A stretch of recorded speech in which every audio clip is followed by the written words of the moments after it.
Hi every one. ഇന്ന് നമ്മൾ നോക്കാൻ പോകുന്നത് CMA ഇൻ്റർമീഡിയറ്റിൻ്റെ ഫോർത്ത് പേപ്പർ ആയിട്ടുള്ള ഫസ്റ്റ് ഗ്രൂപ്പിലെ ഫോർത്ത് പേപ്പറാണ് കോസ്റ്റ് അക്കൗണ്ടിങ് എന്ന് പറയുന്നത്. അപ്പോൾ ഈ ഒരു പേപ്പറിൽ ഏതൊക്കെ പോർഷൻസ് പഠിച്ചു കഴിഞ്ഞാൽ നമുക്ക് നല്ല മാർക്ക് സ്കോർ ചെയ്യാൻ കഴിയും എന്നുള്ളതാണ് ഈ ഒരു വീഡിയോയിൽ ഡിസ്കസ് ചെയ്യുന്നത്. എല്ലാവരും ഈ വീഡിയോ ഫുള്ളായിട്ട് കാണുക. നിങ്ങളുടെ ഫ്രണ്ട്സിനൊക്കെ എക്സാം എഴുതാൻ പോകുന്ന ഫ്രണ്ട്സ് ഉണ്ടെങ്കിൽ അവർക്ക് ഷെയർ ചെയ്ത് കൊടുക്കുക. അപ്പോൾ ഇവിടെ ഞാനൊരു 85% ചൂസ് ചെയ്തിട്ടുണ്ട്. നമ്മുടെ ഇൻസ്റ്റിറ്റ്യൂട്ടിൻ്റെ പ്രീവിയസ് ഇയർ ക്വസ്റ്റ്യൻസും കൂടി അനലൈസ് ചെയ്തിട്ടും ഇൻസ്റ്റിറ്റ്യൂട്ടിന് ഓൾവേസ് ഒരു ചാപ്റ്ററിന് ഇങ്ങനെ അവർക്ക് ഓൾറെഡി ഒരു വെയിറ്റേജ് ഉണ്ട്. അപ്പോൾ അതിനെ ബേസ് ചെയ്തിട്ടും ഞാനൊരു 85% ചൂസ് ചെയ്തിട്ടുണ്ട്. ഇമ്പോർട്ടൻറ്റ് ചാപ്റ്റേഴ്സിൻ്റെ ഒരു സ്ട്രക്ചറിങ് ഞാൻ എഴുതിയിട്ടുണ്ട്. അപ്പോൾ നിങ്ങളിത് ഫുള്ളായിട്ട് കേൾക്കുക, നിങ്ങളുടെ ഫ്രണ്ട്സിനൊക്കെ ഷെയർ ചെയ്ത് കൊടുക്കുക. നിങ്ങൾക്ക് യൂസ്ഫുൾ ആണെങ്കിൽ കമൻറ്റ് ചെയ്യുക, ലൈക്ക് ചെയ്യുക.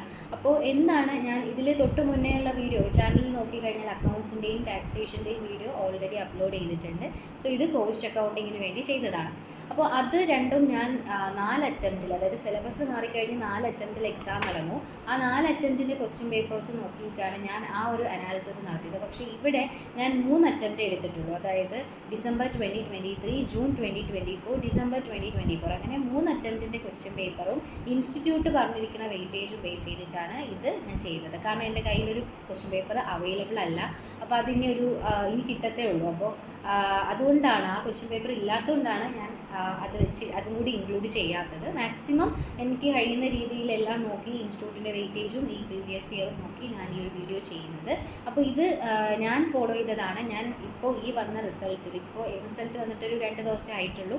റിസൾട്ട് വന്നപ്പോൾ എൻ്റെ ഫസ്റ്റ് ഗ്രൂപ്പ് ക്ലിയർ ആയി. സെക്കൻഡ് ഗ്രൂപ്പിൽ എനിക്ക് OM SM ഒഴികെ ബാക്കി 3നും നല്ല മാർക്കുണ്ട്. പക്ഷേ OM SM എനിക്ക് ക്ലിയർ ആയില്ല. കുറച്ച് മാർക്കിന്, ഒരു 3-4 മാർക്കിന് എനിക്ക് ആ പേപ്പർ 40 മാർക്കിന് എത്തിയില്ല.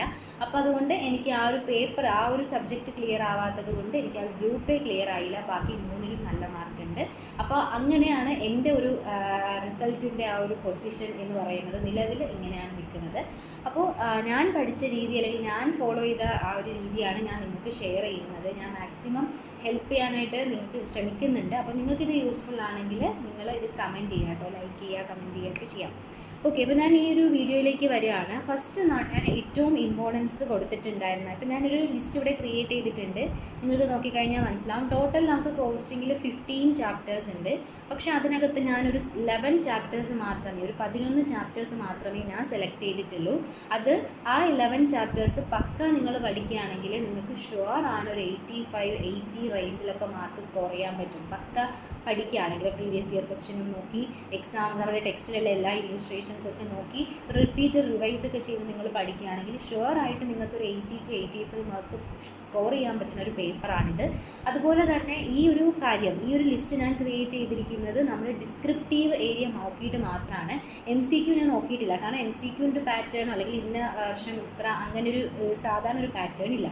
അപ്പോൾ അതുകൊണ്ട് ഈ പറഞ്ഞ ഏരിയ ഇത്രയും നിങ്ങൾ പഠിക്കുകയാണെങ്കിൽ MCQവിൽ നിന്ന് നിങ്ങൾക്കൊരു 80 മാർക്സോളം കിട്ടും. അതുപോലെ ഡിസ്ക്രിപ്റ്റീവിൽ നിന്നൊരു 80 മാർക്സോളം കിട്ടും. അതുപോലെ MCQ നിങ്ങൾക്ക് ഈക്വലി അറ്റൻഡ് ചെയ്യാൻ പറ്റും. സോ എല്ലാവരും എന്ത് ചെയ്യുക, ഞാൻ യൂഷ്വലി പ്രിഫർ ചെയ്യുന്നത് നിങ്ങൾ MCQ പഠിക്കാൻ വേണ്ടി മാക്സിമം ടൈം അതിന് കൊടുക്കുക. അത് തെറ്റിപ്പോവും. നിങ്ങൾ എന്ത് ചെയ്താൽ മതി, മെയിൻ ഫോക്കസ് ഡിസ്ക്രിപ്റ്റീവ് ഏരിയയ്ക്ക് കൊടുത്ത് സാധാ പഠിക്കും പോലെ പഠിച്ചു പോവുക. ഒരു ചാപ്റ്റർ കംപ്ലീറ്റ് ക്ലിയർ ചെയ്തിട്ടുണ്ടെങ്കിൽ അതിൽ നിങ്ങൾക്ക് ഡിസ്ക്രിപ്റ്റീവ് എഴുതാം, MCQ എഴുതാം. അല്ലാതെ സെപ്പറേറ്റ് അതിനുവേണ്ടി പ്രിപ്പറേഷൻ്റെ ആവശ്യം വരില്ല. സോ അതുകൊണ്ട് ഞാൻ എപ്പോഴും ഇപ്പോൾ ഒരു സ്റ്റഡി സെഷൻ നടത്തുന്നുണ്ട്. അപ്പോൾ അവിടെ പഠിക്കുന്ന എല്ലാവർക്കും ഞാൻ കൊടുക്കുന്ന ആ ഒരൊറ്റ അഡ്വൈസ് അതാണ്, നിങ്ങൾ ഡിസ്ക്രിപ്റ്റീവ് ഫോക്കസ് ചെയ്താൽ മതി. ഡിസ്ക്രിപ്റ്റീവ് പഠിക്കുക, MCQ നമുക്ക് എന്തായാലും, അപ്പോൾ ആ ഡിസ്ക്രിപ്റ്റീവ് പക്ക പഠിക്കുകയാണെങ്കിൽ MCQ അതിൽ നിന്ന് നമുക്ക് എളുപ്പം സിമ്പിളായിട്ട് എഴുതാൻ പറ്റും. സോ ഞാൻ ഫോളോ ചെയ്തൊരു രീതിയാണ് ഞാൻ ഇവിടെ പറയുന്നത്. എനിക്ക് വളരെ ലിമിറ്റഡ് ടൈം ഉണ്ടായിരുന്നുള്ളൂ. ഞാൻ CAയുടെ ഇൻ്റർമീഡിയറ്റ് ചെയ്യുന്നുണ്ട്. സോ CAയുടെ എക്സാം കഴിഞ്ഞ് എനിക്കൊരു 18 ഡേയ്സോ മറ്റോ ഗ്യാപ്പ് ഉണ്ടായിരുന്നപ്പോഴാണ് ഞാൻ ശരിക്കും പറഞ്ഞാൽ ഇത് എഴുതണം. അതുകൊണ്ട് അതിനിടയ്ക്ക് എനിക്ക് BComൻ്റെ എക്സാം ഉണ്ടായിരുന്നു. അപ്പോൾ എനിക്കൊരു 18 ഡേയ്സ് മറ്റോ ഗ്യാപ്പ് ഉണ്ടായിരുന്നുള്ളൂ. അതിനകത്ത് ഞാൻ യൂട്യൂബിലെ വീഡിയോസും ക്ലാസ് അങ്ങനെ കുറച്ച് വർക്കൗട്ട് സെഷൻസൊക്കെ നടത്തി കുറച്ച് ടൈം പോയി. ഞാൻ കറക്റ്റ് പറയുകയാണെങ്കിൽ ഒരു 11 ഡേയ്സ് പക്ക പഠിച്ചിട്ടുണ്ടായിരുന്നു. ആ ബേസിലാണ് ഞാൻ ആ ഒരു ഗ്രൂപ്പ് ക്ലിയർ ചെയ്യാൻ പറ്റിയത്.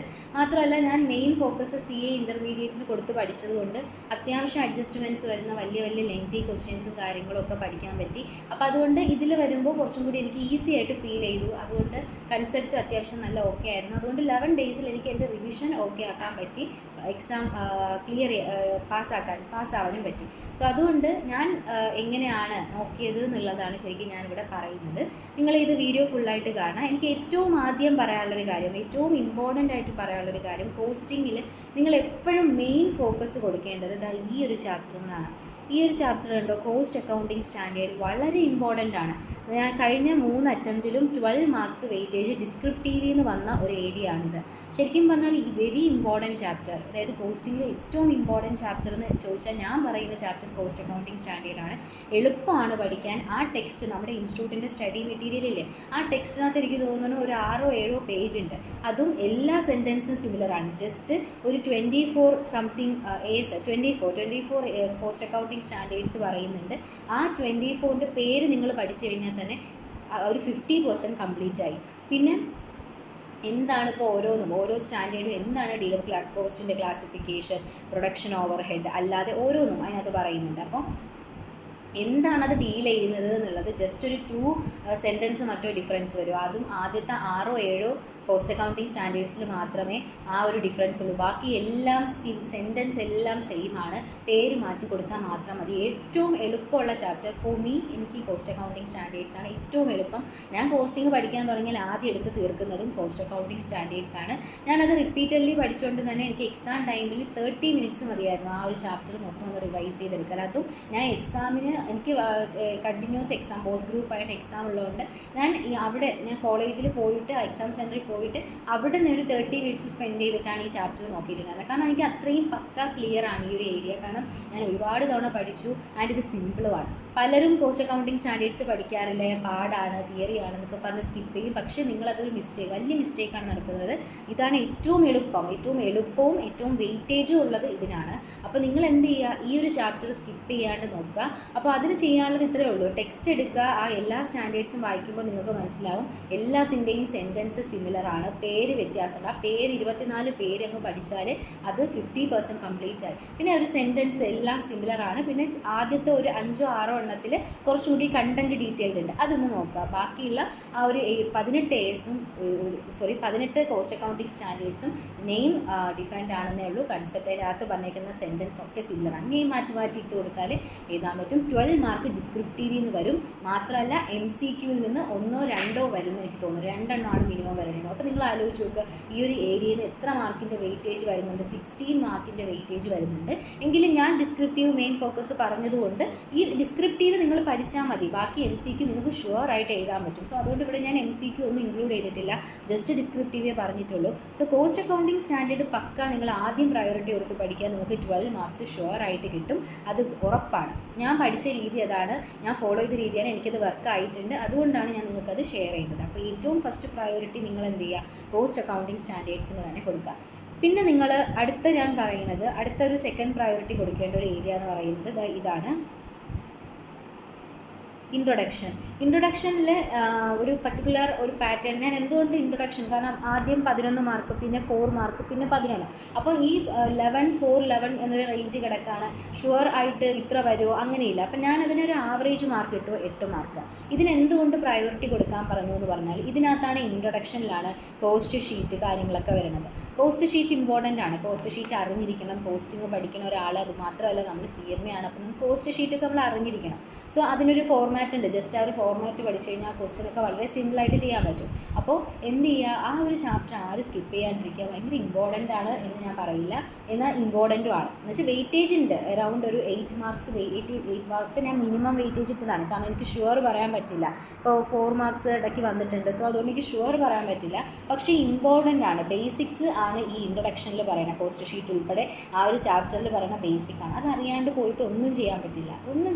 നമുക്ക് അത് എക്സാം പാസ്സാവാൻ വേണ്ടി നമ്മൾ വേറെ ചാപ്റ്റർ നോക്കി പഠിച്ചാലും നമ്മുടെ ബേസ് നമ്മുടെ കയ്യിലുണ്ടായിരിക്കണം. ഇപ്പം ഞാൻ നിങ്ങളോട് അക്കൗണ്ട്സിനകത്ത് അക്കൗണ്ടിങ് ഫണ്ടമെൻറ്റൽസ് മെയിൻ പഠിക്കണം എന്ന് പറയാനുള്ള റീസൺ എന്ന് പറഞ്ഞാൽ വെയിറ്റേജ് ഉണ്ട് ആ ചാപ്റ്ററിന് 15 മാർക്സോളം വെയിറ്റേജ് 18 മാർക്സോളം വെയിറ്റേജ് ഉണ്ട്, 15 മിനിമം എന്ന് പറഞ്ഞിട്ടുണ്ടായിരുന്നു. ആ ഒരു ചാപ്റ്റർ ഇമ്പോർട്ടൻ്റ് ആണ്, ബേസിക് ആണ്. അത് പഠിക്കാതെ നമ്മൾ ഏത് പഠിച്ച് എക്സാം ജയിച്ചാലും ആ ബേസിക് അറിയാതെ പോയി കഴിഞ്ഞാൽ അതൊരു വലിയ ലോസാണ്. സോ അതുകൊണ്ട് ആ കോസ്റ്റിങ്ങിൻ്റെയും ബേസിക് ആണ് ഇൻട്രൊഡക്ഷനിൽ പറയുന്നത്. സോ ആരും ഇത് സ്കിപ്പ് ചെയ്യരുത്. നിങ്ങൾ പഠിച്ചു എന്ന് വിചാരിച്ച് നിങ്ങൾക്ക് ഒരു നഷ്ടവും വരാനില്ല. നിങ്ങൾക്ക് എങ്ങനെയായാലും ഷുവറായിട്ടൊരു 8 മാർക്ക് അതിൽ നിന്ന് കിട്ടും. ഇപ്പോൾ അതായത് ഡിസ്ക്രിപ്റ്റീവിൽ 4 മാർക്കേ വന്നുള്ളൂ, അപ്പോൾ ഇത് ഇമ്പോർട്ടൻ്റ് അല്ല എന്ന് വിചാരിക്കരുത്. MCQവിൽ അതിന് അപ്പോൾ കാണും. അപ്പോൾ ഡിസ്ക്രിപ്റ്റീവ് കൂടുമ്പോൾ MCQ കുറയ്ക്കും, MCQ കൂടുമ്പോൾ ഡിസ്ക്രിപ്റ്റീവ് കുറയ്ക്കും. അതങ്ങനെയാണല്ലോ, അല്ലാതെ രണ്ടിലും നമുക്ക് കൂട്ടിയിടാൻ പറ്റില്ല. സോ അതുകൊണ്ട് ഈ ചാപ്റ്റർ പഠിച്ച് ഷുവറായിട്ട് നിങ്ങൾക്ക് 8 മാർക്ക് മിനിമം കിട്ടും. നിങ്ങൾ ആരും സ്കിപ്പ് ചെയ്യരുത്. രണ്ടാമത്തെ പ്രയോറിറ്റി ഇതിന് കൊടുക്കുക. പിന്നെ അത് കഴിഞ്ഞിട്ട് കുറച്ച് ബേസിക് ചാപ്റ്റേഴ്സാണ്. മെറ്റീരിയൽ കോസ്റ്റ്, എംപ്ലോയി കോസ്റ്റ്, അതിൻ്റെയൊക്കെ വെയിറ്റേജ് ഞാൻ അവിടെ കൊടുത്തിട്ടുണ്ട്. ഇവിടെ മിനിമം ആദ്യത്തെ അറ്റംപ്റ്റ് ഉണ്ടായിരുന്നില്ല, പിന്നെ 2 തവണയും 7 മാർക്സ് ആണ്. സോ 7 മാർക്സ് നമുക്ക് എക്സ്പെക്ട് ചെയ്യാം. പിന്നെ അടുത്ത അറ്റംപ്റ്റ് എംപ്ലോയി കോസ്റ്റിൽ ആദ്യത്തെ 2 അറ്റംപ്റ്റ് ഉണ്ടായിരുന്നു, പിന്നെ ഉണ്ടായിരുന്നില്ല. വന്നു കഴിഞ്ഞാൽ അത് 7 മാർക്ക് ഷുവറാണ്. അപ്പോൾ ഈ 2 ചാപ്റ്റേഴ്സും ആരും സ്കിപ്പ് ചെയ്യരുത്. ഇതും ബേസിക് ആണ്, അറിഞ്ഞിരിക്കണം. മെറ്റീരിയൽ കോസ്റ്റിനകത്തൊക്കെ ഒരു 6-7 ഹെഡിങ് പഠിക്കാണ്ട്, ആ 6-7 ഹെഡിങ് പഠിച്ചാൽ അത് എളുപ്പമാണ്, സിമ്പിളാണ്. അപ്പോൾ നിങ്ങൾ ആരും അത് എന്ത് ചെയ്യരുത്, സ്കിപ്പ് ചെയ്യരുത്. അതുപോലെ എംപ്ലോയി കോസ്റ്റും അതുപോലെ തന്നെയാണ്. പിന്നെ ഒരു ഇമ്പോർട്ടൻറ്റ് ചാപ്റ്റർ, മെയിൻ ചാപ്റ്റർ എന്ന് പറയുന്നത് ഓവർ ഹെഡാണ്. ഓവർ ഹെഡ് എല്ലാ അറ്റംപ്റ്റിലും 7 മാർക്ക് വരുന്നുണ്ട്. സോ നമുക്ക് ഷുവറായിട്ട് 7 മാർക്ക് കിട്ടും. ഇനി പറയുന്ന എല്ലാ ചാപ്റ്റേഴ്സ്, ഇനി പറയുന്ന ഒരു 1, 2, 3, 4, 5 ഒരു 5 ചാപ്റ്റേഴ്സ് ഉണ്ട്. ഈ 5 ചാപ്റ്റേഴ്സ് ഷുവർ എല്ലാ ക്വസ്റ്റ്യൻ പേപ്പറിലും വരണതാണ്. അപ്പോൾ ഇനി പറയുന്ന ഈ ഒരു 5 ചാപ്റ്റർ ആരും എന്ത് ചെയ്യരുത്, സ്കിപ്പ് ചെയ്യരുത്. ഈ പറയുന്ന ഒരു 5 ചാപ്റ്റർ ആരും സ്കിപ്പ് ചെയ്യരുത്. അപ്പോൾ ഏറ്റവും ഫസ്റ്റ് പ്രയോറിറ്റി നിങ്ങൾ എന്ത് ചെയ്യുക, കോസ്റ്റ് അക്കൗണ്ടിങ് സ്റ്റാൻഡേർഡ്സിന് തന്നെ കൊടുക്കുക. പിന്നെ അതിനുശേഷം ഇൻട്രൊഡക്ഷൻ നോക്കുക, മെറ്റീരിയൽ കോസ്റ്റ് നോക്കുക, എംപ്ലോയി കോസ്റ്റ് നോക്കുക. ഈ 4 ചാപ്റ്റേഴ്സ് ക്ലിയർ ചെയ്തതിന് ശേഷം നിങ്ങളൊരു 5 ചാപ്റ്റർ മെയിനിലുണ്ട്, ആ ചാപ്റ്ററിലേക്ക് വരാം. ഏറ്റവും ആദ്യം ഓവർ ഹെഡ് എല്ലാ അറ്റംപ്റ്റിലുണ്ട്, 7 മാർക്സ് വരും. ഓപ്പറേഷൻ കോസ്റ്റിംഗ് അല്ലെങ്കിൽ സർവീസ് കോസ്റ്റിംഗ് എന്ന് പറയുന്ന അത് 7 മാർക്കിൽ എല്ലാ അറ്റംപ്റ്റിലുണ്ട്. സോ 7 മാർക്ക് എക്സ്പെക്ട് ചെയ്യാം. പിന്നെ സ്റ്റാൻഡേർഡ് കോസ്റ്റിംഗിൽ സ്റ്റാൻഡേർഡ് കോസ്റ്റിംഗ് ഉണ്ട്, മാനേജ്മെൻറ്റ് അക്കൗണ്ടിംഗ് എന്ന് പറയുന്നത് ലാസ്റ്റ് പേപ്പറിലും ഈ പറഞ്ഞ സ്റ്റാൻഡേർഡ് കോസ്റ്റിംഗ് ഉണ്ട്, ബഡ്ജറ്റ് ഉണ്ട്, മാർജിനൽ ഉണ്ട്. സോ അതുകൊണ്ട് നിങ്ങൾ എന്ത് ചെയ്യണമെന്ന് വെച്ച് കഴിഞ്ഞാൽ ഇതിനകത്ത് ഇപ്പോൾ കോസ്റ്റ് അക്കൗണ്ടിംഗ് എന്ന് പറയുന്ന പേപ്പറിനകത്ത് സ്റ്റാൻഡേർഡ് കോസ്റ്റിംഗിൽ മെറ്റീരിയൽ വേരിയൻസും ലേബർ വേരിയൻസേ പഠിക്കാമല്ലോ. പക്ഷേ മാനേജ്മെൻറ്റിൽ വരുമ്പോൾ മെറ്റീരിയൽ പഠിക്കാണ്ട്, ലേബർ പഠിക്കാണ്ട്, ഓവർ ഹെഡ് പഠിക്കാണ്ട്. സോ ഇവിടെ നമുക്ക് മെറ്റീരിയൽ ലേബറുകൾ രണ്ടും സിമ്പിളാണ്. സോ സ്റ്റാൻഡേർഡ് കോസ്റ്റിംഗ് എല്ലാ അറ്റംപ്റ്റിലും 7 മാർക്കിന് വരണതാണ്. സോ അത് പഠിക്കുക. ബഡ്ജറ്റ് ഒരു 6-7-8 ബഡ്ജറ്റ് പഠിക്കാണ്ട് ആ ബഡ്ജറ്റ് എങ്ങനെ പ്രിപ്പയർ ചെയ്യണം എന്നുള്ളത് പഠിക്കുക. എല്ലാ അറ്റംപ്റ്റും വരണതാണ്. സോ വരും 7 മാർക്ക്. പിന്നെ കോൺട്രാക്റ്റ് കോസ്റ്റിംഗ് അതും സിമ്പിളാണ്. ജസ്റ്റ് അതിനകത്തൊരു 3-4-5 അഡ്ജസ്റ്റ്മെൻറ്റ്സ് പഠിക്കാണ്ട് അത് പഠിച്ചു കഴിഞ്ഞാൽ അതും ഷുവറാണ്, എല്ലാ അറ്റംപ്റ്റിലുണ്ട് 7 മാർക്ക്.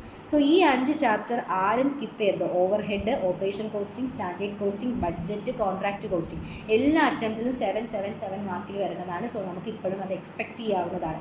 സോ ഞാൻ നിങ്ങളോട് എപ്പോഴും പറയും, ഫസ്റ്റ് പ്രയോറിറ്റി എപ്പോഴും കോസ്റ്റ് അക്കൗണ്ടിങ് സ്റ്റാൻഡേർഡിന് കൊടുക്കുക. ദെൻ ഈ പറഞ്ഞ ഹെഡിങ്സിലേക്ക് വരണം. ഈ പറഞ്ഞ 5 ചാപ്റ്ററിലേക്ക് വരുമ്പോൾ ബേസിക്സ് ക്ലിയർ ചെയ്യുക. ബേസിക് ആയിട്ടുള്ള introduction, material cost, employee cost അത് പഠിച്ചു കഴിഞ്ഞിട്ട് പിന്നെ ഈ പറഞ്ഞ ഓരോ ചാപ്റ്റേഴ്സായിട്ട് ഈ 5 ചാപ്റ്റേഴ്സും ക്ലിയർ ചെയ്യുക. അപ്പോൾ തന്നെ അറൗണ്ട് എന്തായി, 9 ചാപ്റ്റേഴ്സ് ഓക്കെ ആയി. ഇനി നിങ്ങൾ അടുത്ത പ്രയോറിറ്റി കൊടുക്കേണ്ടത് പ്രോസസ് കോസ്റ്റിംഗ്. അതും ഇതുപോലെ ഒരു ഇമ്പോർട്ടൻറ്റ് ചാപ്റ്ററാണ്, പക്ഷേ ഒരു അറ്റംപ്റ്റ് ഉണ്ടായിരുന്നില്ല. അതുകൊണ്ടാണ് ഞാൻ ജസ്റ്റ് ഈ ഒരു കാറ്റഗറിയിൽ ഇൻക്ലൂഡ് ചെയ്യാത്തത്. ഈ ഒരു അറ്റംപ്റ്റ് ഉണ്ടായിരുന്നില്ലാത്തതുകൊണ്ടാണ്. പക്ഷേ ഇല്ല എന്ന് പറഞ്ഞ് നിങ്ങൾ വിടരുത്, അത് MCQയിൽ ഉറപ്പായിട്ടും കാണും. സോ അതുകൊണ്ട് പ്രോസസ് കോസ്റ്റിംഗ് 7 മാർക്കിന് വന്നിട്ടുണ്ട്. മുമ്പത്തെ അറ്റംപ്റ്റിൽ ഒരു അറ്റംപ്റ്റ് ഉണ്ടായിരുന്നില്ല. സോ വന്നു കഴിഞ്ഞാൽ ഷുവറായിട്ട് 7 മാർക്ക് കിട്ടും. സിമ്പിളായിട്ടുള്ള ഇതാണ്. അതിനകത്ത് ഒരു കാര്യം മാത്രം, സ്റ്റേറ്റ്മെൻറ്റ് ഓഫ് ഇക്വലൻ്റ് പ്രൊഡക്ഷൻ എന്ന് പറഞ്ഞിട്ടൊരു, അതായത് പ്രോസസ് അക്കൗണ്ടൊക്കെ വരയ്ക്കാണ്ട് അത് സിമ്പിളാണ്, നമുക്ക് പെട്ടെന്ന് കഴിയും. അത് കഴിഞ്ഞ് സ്റ്റേറ്റ്മെൻറ്റ് ഓഫ് ഇക്വലൻ്റ് പ്രൊഡക്ഷൻ എന്ന് ഒരു ഏരിയ ഉണ്ട്. അത് മാത്രമാണ് സാധാരണ എല്ലാവർക്കും കുറച്ച് പാടെന്ന് പറയുന്നത്. അത് മാത്രമാണ്.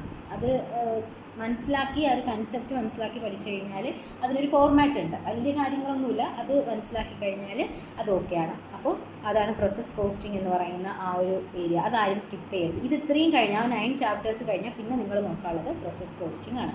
ഇതെല്ലാം കഴിഞ്ഞിട്ട് ഇതുവരെയുള്ള ഫുൾ ഏരിയ നിങ്ങൾ കംപ്ലീറ്റ് ചെയ്തതിന് ശേഷം നിങ്ങൾക്ക് ടൈം ഉണ്ടെങ്കിൽ നിങ്ങൾ ഈ പറഞ്ഞ ചാപ്റ്റർ നോക്കിയാൽ മതി. ഞാനിതൊരു ഓപ്ഷൻ പോലെയാണ് കൊടുത്തിരിക്കുന്നത്, എന്നാൽ ഇത് ഇമ്പോർട്ടൻ്റ് ആണ്. എൻ്റെ വെയിറ്റേജിന് ഇവിടെ കൊടുത്തിട്ടുണ്ട് 14, 7, 14. ഓക്കെ, അപ്പോൾ 10 മാർക്ക് മിനിമം വെയിറ്റേജ് കൊടുത്തു. എന്താ വെച്ചാൽ ഒരു അറ്റംപ്റ്റ് 7 ഉണ്ടായിരുന്നല്ലോ. സോ പഠിക്കുകയാണെങ്കിൽ ഉറപ്പായിട്ട് 10 മാർക്ക് കിട്ടുന്ന ഒരു ഏരിയയാണ് മാർജിനൽ കോസ്റ്റിംഗ്. പക്ഷേ അതിനൊരു പ്രശ്നം എന്ന് പറഞ്ഞാൽ അതിനകത്ത് ഒരുപാട് ഇക്വേഷൻ കാര്യങ്ങളുണ്ട്. ഇക്വേഷൻ നമുക്ക് എളുപ്പം പഠിക്കാൻ പറ്റും, പക്ഷേ ക്വസ്റ്റ്യൻ വർക്ക് ചെയ്യാണ്ട് ഇക്വേഷൻ മാത്രം പഠിച്ച് എക്സാമിന് പോയി കഴിഞ്ഞാൽ ഈ ചാപ്റ്ററിൽ ഒരു ക്വസ്റ്റ്യനും നമുക്കൊന്നും മനസ്സിലാക്കാൻ പറ്റില്ല. അതായത് ട്രിക്കിയാണ്, നമ്മൾ ചെയ്ത് നോക്കണം. ഇക്വേഷൻസ് എങ്ങനെ അപ്ലൈ ചെയ്യണമെന്ന് അറിയണമെന്നുണ്ടെങ്കിൽ മുന്നേ നമ്മൾ ക്വസ്റ്റ്യൻ ചെയ്തിട്ടുണ്ടായിരിക്കണം. സോ അതുകൊണ്ട് നിങ്ങൾ എന്ത് ചെയ്യണമെന്ന് വെച്ച് കഴിഞ്ഞാൽ ഞാൻ തൊട്ട് മുന്നേ പറഞ്ഞ 10 ചാപ്റ്റേഴ്സ് കംപ്ലീറ്റ് ചെയ്തതിന് ശേഷം മാത്രം ഫോക്കസ് ചെയ്യേണ്ട ഒരു ഏരിയയാണ് മാർജിനൽ കോസ്റ്റിംഗ്.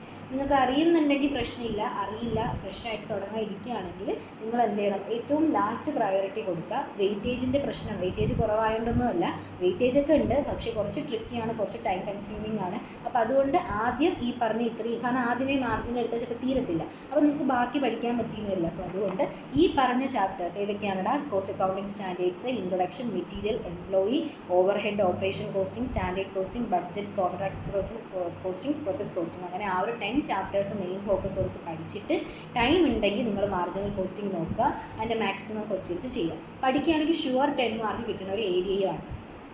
അപ്പോൾ നിങ്ങൾ ഇവിടെ നിന്ന് നോക്കിയേ, ഈ നമ്മൾ കോസ്റ്റ് അക്കൗണ്ടിങ് സ്റ്റാൻഡേർഡ് പഠിച്ചു കഴിഞ്ഞാൽ നമുക്ക് എത്ര മാർക്ക് കിട്ടും? 12 മാർക്സ് കിട്ടുമെന്ന് ഞാൻ പറഞ്ഞു. പിന്നെ നിങ്ങൾ അടുത്ത ഏതാണ്, ഇൻട്രൊഡക്ഷൻ പഠിച്ചു കഴിഞ്ഞാൽ നിങ്ങൾക്കൊരു 8 മാർക്സ് ഞാൻ നിങ്ങൾക്ക് പറഞ്ഞു, അതായത് മിനിമം അത്ര ആയിരിക്കും വരുന്നുണ്ടാവുക. പിന്നെ മെറ്റീരിയൽ, എംപ്ലോയി നമുക്ക് ഉറപ്പിച്ച് പറയാൻ പറ്റില്ല, രണ്ടിനും കൂടി ഞാനൊരു 7 മാർക്ക് ഇടുകയാണ്. ചിലപ്പോൾ വന്നില്ലെങ്കിലോ, ഒന്നുകിൽ മെറ്റീരിയൽ വന്നു, എംപ്ലോയി വന്നില്ല, അല്ലെങ്കിൽ എംപ്ലോയി വന്നു മെറ്റീരിയൽ, അങ്ങനെ നമുക്ക് പറയാൻ പറ്റില്ല. കാരണം എല്ലാ അറ്റംപ്റ്റിലും കറക്റ്റ് വരികയാണെങ്കിൽ ഓക്കെ അത് വരും നമുക്ക് പറയാം, പക്ഷേ ഒരു അറ്റംപ്റ്റിലും ഇത് ഇല്ലായിരുന്നു. അതുകൊണ്ട് ഞങ്ങൾക്ക് 7 മാർക്ക് മിനിമം കൊടുത്തു, രണ്ടിനും കൂടി. പിന്നെ അത് കഴിഞ്ഞിട്ട് നമ്മൾ പഠിച്ച ആ ഒരു 5 ചാപ്റ്റേഴ്സിലെ ആ 5 ചാപ്റ്റേഴ്സിൽ നിന്നും 7 മാർക്ക് വരും. പിന്നെ അത് കഴിഞ്ഞ് പ്രോസസ്സും, അതും നമുക്കൊരു ഫിക്സഡ് ആയിട്ട് ഇങ്ങനെ പറയാൻ പറ്റത്തില്ല. സോ അത് ഞാനവിടെ വെച്ചു. അത് കഴിഞ്ഞ് മാർജിനലിൽ 10 മാർക്ക് വെയിറ്റേജ് കൊടുത്തു. പ്രോസസ്സ് നമുക്കിപ്പോൾ ഈ അറ്റംപ്റ്റിൽ ഒരു 7 മാർക്കിന് വന്നു എന്ന് വയ്ക്കാം, അല്ലെങ്കിൽ പോട്ടെ വന്നില്ല എന്ന് വയ്ക്കാം, നമ്മളെല്ലാം പോസിറ്റീവായിട്ട് എടുത്തിട്ട് കാര്യമില്ലല്ലോ, വന്നില്ല എന്ന് വയ്ക്കാം. ഇപ്പോൾ തന്നെ നമുക്ക് എത്ര മാർക്ക് ടോട്ടലായെന്ന് നിങ്ങൾ ആഡ് ചെയ്ത് നോക്കിക്കേ. അപ്പോൾ നിങ്ങൾ മനസ്സിലാക്കുക, നമ്മൾ ഈ വെയിറ്റേജ് നോക്കി പഠിച്ചു കഴിഞ്ഞാൽ നമുക്ക് നന്നായിട്ട് സ്കോർ ചെയ്യാൻ പറ്റും. ഇനി ഇതല്ലാതെ ഒരു 4 ചാപ്റ്റേഴ്സ് ഉണ്ട് നിങ്ങൾക്ക്, അതായത് cost accounting system, job costing, batch costing, പിന്നെ ഏതോ ഒന്നും കൂടിയുണ്ട്. അപ്പോൾ നിങ്ങൾക്ക് ടൈം ഉണ്ടെങ്കിൽ നിങ്ങൾക്ക് എല്ലാം പഠിക്കാം. ഞാൻ ഒരിക്കലും നിങ്ങൾ ഡിസ്കറേജ് ചെയ്യുന്നതോ കാര്യങ്ങളോ ഒന്നുമല്ല. എന്നാൽ എക്സാമിന് ഇമ്പോർട്ടൻറ്റ് ചാപ്റ്റേഴ്സ് നോക്കി പഠിക്കാൻ അങ്ങനെ നോക്കുന്ന ഒത്തിരി പേരുണ്ട്. ഞാനായാലും ഈ വെയിറ്റേജ് ഒക്കെ നോക്കി തന്നെയാണ് ഞാനും പഠിച്ചത്. അപ്പോൾ മെയിൻ ചാപ്റ്റേഴ്സൊക്കെ ഞാൻ ആദ്യമേ തീർക്കുമായിരുന്നു. എനിക്ക് പാടുള്ളത് ഞാൻ കുറച്ച് മാറ്റി വെച്ചിട്ട് എളുപ്പമുള്ളതെല്ലാം പക്കാ ക്ലിയർ ചെയ്യുമായിരുന്നു. അപ്പോൾ അതുകൊണ്ട് എനിക്ക് വർക്ക് ചെയ്യാനുള്ളൊരു ടൈം കിട്ടാത്തതുകൊണ്ട് ഒരു ഇഷ്യൂ ഉണ്ടായിരുന്നുള്ളെങ്കിലും കിട്ടിയ ടൈം മാക്സിമം യൂട്ടിലൈസ് ചെയ്തിട്ടുണ്ട്. സോ നിങ്ങൾ അങ്ങനെ ചെയ്താൽ മതി. പിന്നെ ഇത് ഓൾമോസ്റ്റ് ഞാൻ എല്ലാം ഇതിനകത്ത് പറഞ്ഞിട്ടുണ്ട്. ഞാൻ ലാസ്റ്റ് പ്രയോറിറ്റി മാർജിനലിന് കൊടുത്തത് ഇമ്പോർട്ടൻ്റ് അല്ലാത്തത് കൊണ്ട് അങ്ങനെയൊന്നുമല്ല, ഇമ്പോർട്ടൻ്റ് ആണ്. പക്ഷേ എന്താണ്, ഈ പറഞ്ഞതുപോലെ കുറച്ച് ട്രിക്കി അല്ലെങ്കിൽ കുറച്ച് ഇക്വേഷൻസും അതിൻ്റെ ആപ്ലിക്കേഷൻ ലെവലൊക്കെ ഉള്ളത് കൊണ്ടാണ് ഞാൻ ലാസ്റ്റ് പ്രയോറിറ്റി, കാരണം ടൈം കൺസ്യൂമിംഗ് ആണ്, ഒത്തിരി ടൈം എടുക്കും.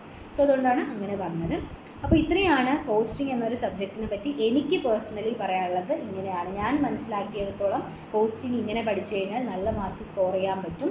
ഇതിന് വേണ്ടി ഇനിയിപ്പോൾ എനിക്ക് തോന്നുന്നു ഒരു 3.5 months ഉണ്ട്. ആ 3.5 months പക്ക നിങ്ങൾ CMA ഫോക്കസ് ചെയ്യുകയാണെങ്കിൽ, വേറെ ആക്ടിവിറ്റീസൊക്കെ ഒഴിവാക്കി ഒരു ഡെയിലി ഒരു 8 to 10 hours നിങ്ങൾ ഇരിക്കുകയാണെങ്കിൽ ഷുവറായിട്ട് നിങ്ങൾക്ക് സ്കോർ ചെയ്യാൻ പറ്റും, നിങ്ങൾക്ക് നല്ല മാർക്ക് കിട്ടും.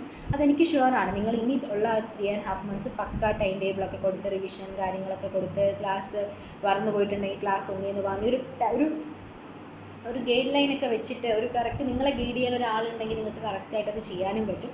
സോ അങ്ങനെയുള്ള എന്തെങ്കിലും ഇതിലുണ്ടെങ്കിൽ അത് നിങ്ങൾക്കും ജോയിൻ ചെയ്തിട്ട് അങ്ങനെയൊക്കെ പഠിക്കാം. ഇപ്പോൾ ഞാനാണെങ്കിൽ ഒരു സ്റ്റഡി സെഷൻ കണ്ടക്ട് ചെയ്യുന്നുണ്ട്. നമ്മൾ February 4th മുതൽ സ്റ്റാർട്ട് ചെയ്തിട്ടുണ്ടായിരുന്ന ഒരു സ്റ്റഡി സെഷൻ. അതിനകത്ത് കുറച്ച് പേരുണ്ട്. അപ്പോൾ അവർക്ക് ക്ലാസ് കൊടുത്തുകൊണ്ടിരിക്കുകയാണ്. അക്കൗണ്ട്സിൻ്റെ ഫസ്റ്റ് ചാപ്റ്റർ കഴിഞ്ഞു, പിന്നെ നമ്മളിപ്പോൾ അക്കൗണ്ടിങ് സ്റ്റാൻഡേർഡ്സ് പഠിക്കുകയാണ്. അപ്പോൾ അങ്ങനെ ഞാൻ ഇപ്പോൾ അക്കൗണ്ട്സ് കഴിഞ്ഞിട്ട് നമ്മൾ അടുത്ത സബ്ജക്റ്റ് എടുക്കും. അങ്ങനെ ഓരോന്നിൻ്റെയും 85% ഞാൻ ചൂസ് ചെയ്തിട്ടുണ്ട്. അതിൻ്റെ class with notes, previous year chapter wise deal ചെയ്യുന്നുണ്ട്. പിന്നെ ടെസ്റ്റ് പേപ്പേഴ്സിൻ്റെ ഇത് പ്ലാൻ ചെയ്യുന്നുണ്ട്. പിന്നെ MTP ലാസ്റ്റ് മന്തിൽ അതിൻ്റെ MTP വർക്കൗട്ട് സെഷൻ നോക്കുന്നുണ്ട്. അപ്പോൾ അങ്ങനെ എല്ലാ സബ്ജക്റ്റിനും, എല്ലാ 8 സബ്ജക്റ്റിനും ഞാനത് പ്ലാൻ ചെയ്യുന്നുണ്ട്. അപ്പോൾ അങ്ങനെ ഇപ്പോൾ നടന്നുകൊണ്ടിരിക്കുകയാണ്. അപ്പോൾ ഞാൻ ഇപ്പോൾ റിസൾട്ട് വന്നിട്ടൊരു 2 ദിവസം ആയിട്ടുള്ളൂ.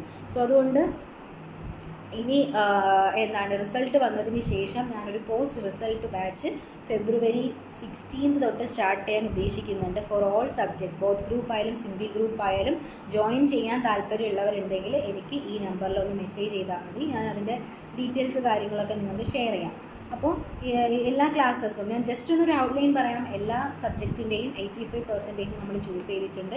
അതിൻ്റെ എടുക്കുന്ന ക്ലാസ് പക്ക നിങ്ങൾക്ക് തരും. ഡെയിലി ആയിരിക്കും ക്ലാസ് ഉണ്ടാവുക. ഒരു 3 hours-ഓ 3.5 hours-ഓ ആയിരിക്കും ഉണ്ടാവുക. അപ്പോൾ നിങ്ങൾക്ക് ഞാൻ അന്നത്തെ ക്ലാസ്സിൻ്റെ നോട്ട് അന്ന് തന്നെ PDF ആയിട്ട് അയച്ചു തരും. പിന്നെ മാക്സിമം ടെക്സ്റ്റിലുള്ള ഇല്ലുസ്ട്രേഷൻസ് ചെയ്യും. പ്ലസ് പ്രീവിയസ് ഇയർ ഓരോ ചാപ്റ്റർ, ഇപ്പോൾ ഇൻഷുറൻസ് പഠിക്കുകയാണെങ്കിൽ ഇൻഷുറൻസിൻ്റെ എല്ലാ ക്വസ്റ്റ്യനും ചെയ്യും, പ്രീവിയസ് ഇയറും ചെയ്യും. അങ്ങനെ ചാപ്റ്റർ വൈസ് തീർത്താണ് പോകുന്നത്. സോ അതുകൊണ്ട് നിങ്ങൾക്ക് പിന്നെ പോയി റിസർച്ച് ചെയ്ത് കണ്ടുപിടിച്ച് അങ്ങനെയൊന്നുമില്ല. ഒരു സ്ഥലത്ത് തന്നെ നിങ്ങൾക്കൊരു നോട്ട് എടുക്കുകയാണെങ്കിൽ അതിൽ നിങ്ങൾക്ക് എല്ലാം അവൈലബിൾ ആയിരിക്കും. ആ രീതിക്കാണ് പ്ലാൻ ചെയ്യുന്നത്. പിന്നെ ഈ പറഞ്ഞ പോലെ ഇപ്പോൾ ക്ലാസ് ഉണ്ട്, നോട്ടുണ്ട്, പ്രീവിയസ് ഇയർ ക്വസ്റ്റ്യൻ ഉണ്ട്. പിന്നെ ടെസ്റ്റ് പേപ്പേഴ്സ് 3 ചാപ്റ്റേഴ്സ് തീരുമ്പോൾ നമ്മൾ ടെസ്റ്റ് പേപ്പേഴ്സ് നടത്താൻ ഉദ്ദേശിക്കുന്നുണ്ട്. പിന്നെ അതുപോലെ എന്താണ് ടുവേഴ്സ് ദ എൻഡ് വരുമ്പോൾ നമ്മൾ MTP 2 സീരീസ് ഇൻസ്റ്റിറ്റ്യൂട്ട് പബ്ലിഷ് ചെയ്യുമല്ലോ.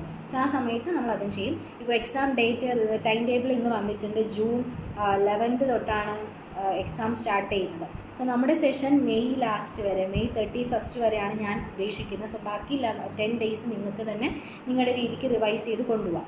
അപ്പോൾ ആ ഒരു രീതിക്കാണ് പ്ലാൻ ചെയ്യുന്നത്. താല്പര്യമുള്ളവരുണ്ടെങ്കിൽ എനിക്ക് ഇതിൽ നമ്പറിൽ മെസ്സേജ് ചെയ്യുക. ഇതിനൊരു ചെറിയ ഫീ ഉണ്ട്.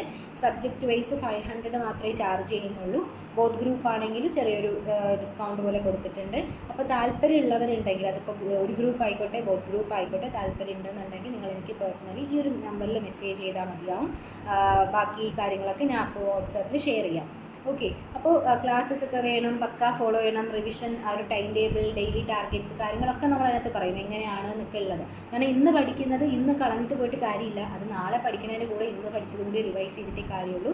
സോ ആ ഒരു രീതിക്കാണ് നമ്മൾ പ്ലാൻ ചെയ്യുന്നത്. താല്പര്യമുള്ളവരുണ്ടെങ്കിൽ മെസ്സേജ് ചെയ്യാം കേട്ടോ. അപ്പോൾ ഇങ്ങനെയാണ് കോസ്റ്റിങ്ങിനെ പറ്റി എനിക്ക് പറയാനുള്ള. അക്കൗണ്ട്സിൻ്റെയും ടാക്സേഷൻ്റെയും 85% ചൂസ് ചെയ്തത് എങ്ങനെയാണെന്ന് ചാനലിലുണ്ട്. കാണാത്തവരുണ്ടെങ്കിൽ പോയി കാണുക, ഫ്രണ്ട്സിനൊക്കെ ഷെയർ ചെയ്യാം. ഓക്കെ. ഇപ്പോൾ റിസൾട്ട് വന്നു. എനിക്കറിയാം മിക്സ് ഓഫ് ഇമോഷൻ ആയിരിക്കും ഇപ്പോൾ എല്ലാവർക്കും ഉണ്ടാവുക. അപ്പോൾ നിങ്ങൾക്ക് പാസ്സായോ ഫെയിലായോ വാട്ടെവർ അത് നിങ്ങൾ മാറ്റി വെച്ചിട്ട് ഇനി ഫെയിലായിട്ടുണ്ട് പറ്റില്ല അങ്ങനെ കളഞ്ഞ് ഡ്രോപ്പ് ചെയ്യാണ്ട് നിങ്ങൾ എക്സാം ഇനി വരുന്ന എക്സാം നന്നായിട്ട് പഠിച്ച് എക്സാം എഴുതുക. പിന്നെ പാസ്സായവർക്ക് ഓൾ ദി ബെസ്റ്റ്. കാരണം അവർക്ക് ഇനി അവരുടെ മുന്നോട്ടുള്ള ജേർണി കണ്ടിന്യൂ ചെയ്യാം. അവർക്ക് ആർട്ടിക്കിൾഷിപ്പിന് കയറണമെങ്കിൽ അങ്ങനെ. അപ്പോൾ നിങ്ങൾ കിട്ടാത്തവർ വിഷമിക്കേണ്ട ആവശ്യമില്ല. നമ്മൾ വിചാരിച്ചു കഴിഞ്ഞാൽ ഈ അറ്റംപ്റ്റ് നമുക്ക് ക്ലിയർ ചെയ്യാൻ പറ്റും. സോ മാക്സിമം എഫേർട്ട് നിങ്ങളുടെ ഭാഗത്തു നിന്ന് കൊടുക്കുക. നിങ്ങൾ ആർട്ടിക്കിൾഷിപ്പൊക്കെ ചെയ്യുന്ന ആൾക്കാരാണെങ്കിൽ ഒരു ലീവ് എടുത്ത് ടെർമിനേഷൻ കൊടുത്തൊന്ന് ലീവ് എടുത്തതിന് ശേഷം നിങ്ങൾ മനസ്സിലാക്കാനുള്ളൊരു കാര്യം എന്ന് പറഞ്ഞാൽ നമുക്ക് എക്സാം എന്ന് പറയുന്നതാണ് ഏറ്റവും ഇമ്പോർട്ടൻറ്റ്. ആർട്ടിക്കിൾഷിപ്പ് ഒരു 15 months വളരെ പെട്ടെന്ന് പോകും. തുടങ്ങി ഇപ്പോൾ നമുക്കിപ്പോൾ ഇന്ന് കഴിഞ്ഞ എക്സാം കഴിഞ്ഞിട്ടിപ്പോൾ എന്താണ് കുറച്ച് നമുക്ക് ആ ഒരു ഇന്നലെ കഴിഞ്ഞ പോലെ ഒരു ഫീലാണ്. പെട്ടെന്നാണ് ടൈം പോകുന്നത്. അപ്പോൾ അതുകൊണ്ട് ഒരു 15 months നമുക്ക് പെട്ടെന്ന് തീർക്കാൻ പറ്റും. പക്ഷേ എക്സാം ക്രാക്ക് ചെയ്യുക എന്നുള്ളതാണ് ഏറ്റവും ഇമ്പോർട്ടൻറ്റ്.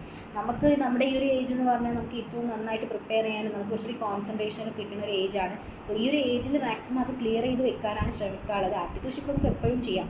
ഓക്കെ. അപ്പോൾ ആദ്യമേ ആർട്ടിക്കിൾഷിപ്പ് തീർത്ത് വെച്ചിട്ട് ഇനി പഠിക്കാൻ ആ ഒരു മെൻറ്റാലിറ്റി വരരുത്. കാരണം നമ്മളെ ഫ്ലോ പോവും. അപ്പോൾ അതുകൊണ്ട് നിങ്ങളിപ്പോൾ നിൽക്കണം അതിൽ നിന്ന് വിട്ടു പോകാണ്ട് നിങ്ങൾ എന്ത് ചെയ്യുക, ഈ പറഞ്ഞ ഇൻ്റർമീഡിയറ്റ് ഒന്ന് ക്ലിയർ ചെയ്തതിന് ശേഷം ഒന്ന് സെക്യൂർഡ് ആയതിനു ശേഷം ആർട്ടിക്കിൾഷിപ്പിലേക്ക് പോവുക. ഇത് നിലവിൽ ചെയ്തുകൊണ്ടിരിക്കുന്നവരാണെങ്കിൽ നിങ്ങൾ മനസ്സിലാക്കുക നമുക്ക് എക്സാമാണ് വലുത്. നമുക്ക് ആ ഒരു ക്ലിയർ ചെയ്യണം. ആർട്ടിക്കിൾഷിപ്പ് നമുക്ക് ഇനി ഈ ഫേം അല്ലെങ്കിൽ വേറൊരു ഫേമിൽ പോയാലും കയറാം. അപ്പോൾ അത് നിങ്ങൾ മനസ്സിലാക്കുക. അത് മനസ്സിലാക്കിയിട്ട് ഓക്കെ അത് നമുക്കപ്പം നമ്മളിപ്പോൾ ഇത് ക്ലിയർ ചെയ്തിട്ടാണ് ആർട്ടിക്കിൾഷിപ്പിന് കയറണമെങ്കിൽ നമുക്ക് ഫ്രീ ആയിട്ട് നിൽക്കാം. ഒരു ടെൻഷനും ഇല്ല. അല്ലെങ്കിൽ പഠിത്തവും ആർട്ടിക്കിൾഷിപ്പും എല്ലാം കൂടി നമുക്ക് കൺട്രോൾ ചെയ്ത് കൊണ്ടുപോകാൻ പറ്റില്ല. സോ അതുകൊണ്ടാണ് നിങ്ങൾക്ക് ഞാനൊരു അഡ്വൈസ് തന്നത്.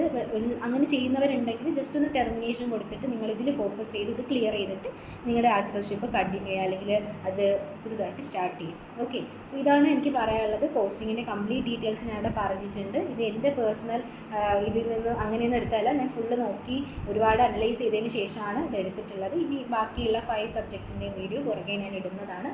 എല്ലാവരും ഇത് ഫുള്ളായിട്ട് കാണുക കേട്ടോ. കണ്ട് നിങ്ങളുടെ ഫ്രണ്ട്സിനൊക്കെ ഷെയർ ചെയ്യുക. ഇഷ്ടപ്പെട്ടിട്ടുണ്ടെങ്കിൽ ലൈക്ക് ചെയ്യുക. ഓക്കെ. Thank you.